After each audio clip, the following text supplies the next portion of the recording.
তাড়াতাড়ি কর। ওমা এটা কি করলা? এই দেখ ধরছি, দেখ দেখ আর কুয়া দিয়ে ধরছি। কুয়ার দিয়ে মাছ ধরলা? হ্যাঁ অনেক আছে রে, ছিপ ফেলছি আর খাইছে দেখ। মা কাঁটাটা বার করবে কি করে এখন? হ্যাঁ ওটা বার করা যাবে, দেখ না মাছটা শুধু ধরতে হবে। এই দেখ এই দেখ এই দেখ এই দেখ নাও নাও, জলে ছাড়া দেখি, জলে দাঁড়া।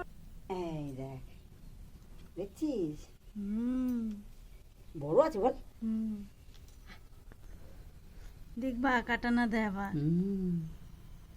এই কাঁটাটা তো এই তো একটা হুম, মা কত বড়টা তো। বড় না? হ্যাঁ আবার একটু মাথাটা দেখ, ডাটা দি। এটার মধ্যে কি জানিস তো, মিষ্টির শিরা আর খাস্তা বিস্কুট আর ঘি দিয়ে মাখছো। হ্যাঁ এই দেখ তো। আর তুমিও তো মাছ ধরা শিখে গেছো তোমার ছেলেদের মতো। হুম